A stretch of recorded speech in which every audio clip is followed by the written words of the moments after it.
My name is Tracey Johnson. And she's got an incredible story of struggle. Exactly. And triumph. They can't really treat you if they don't know what you have. She has dyslexia. It's real. It's a real issue. It's an incurable, likely inherited reading disorder that can prevent the brains of even highly intelligent people like Tracey from converting written letters into words you can speak. Just a bunch of jumble print. It made going to school sheer hell. But I always knew I was smart, but it was hard, especially when they're telling me that you're not.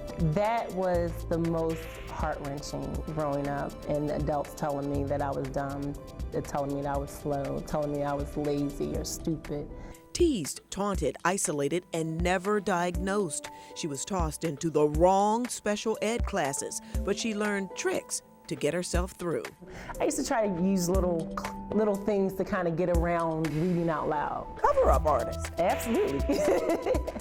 But trying to get into community college was no joke. I remember sitting in the psychology lab, just breaking down and saying, I can't do this. I can't do this anymore. She took a job cleaning and often thought of suicide. I just figured, okay, this is it. This is my potential. So I ended up just working for a while in dead-end jobs, and that's how I ended up cleaning for the school system, and years went on, and I said, I can't settle for this. I can do the work.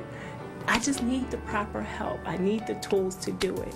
Tracey got tested for dyslexia, but by then, she was in her mid-20s and searching for the right help.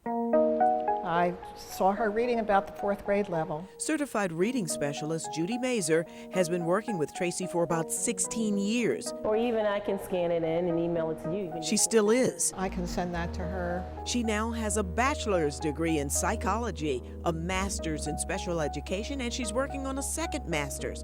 And she was just awarded an honorary PhD in ministry.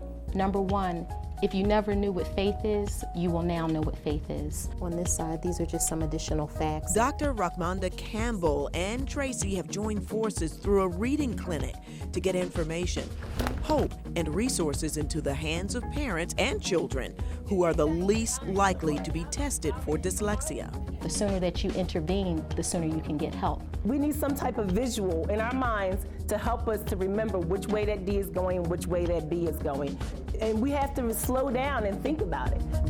It makes it easier for the teacher. Tracey volunteering her time to help adults like Keith Harris, attending the World Congress on Special Needs Education, recently meeting at Temple in Philly.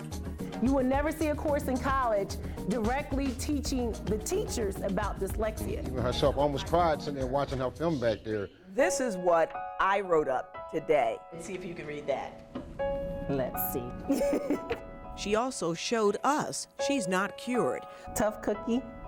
Tracey Johnson overcomes taunting and testing. See, I need to be prepared. But she has learned ways to cope with her dyslexia. Not mentally unstable.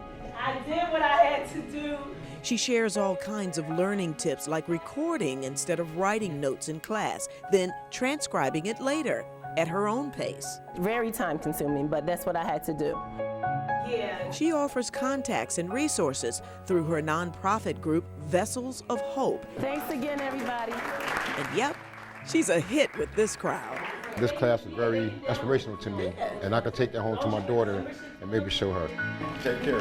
Tracey has turned down some really good-paying jobs to give away what has taken her so long to learn. Because I'm called to give back.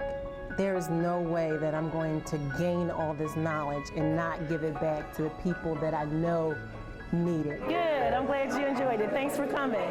She is one tough cookie. That was wonderful. Oh, thank you. Joyce Evans, Fox 29 News. Thanks for coming, I appreciate it.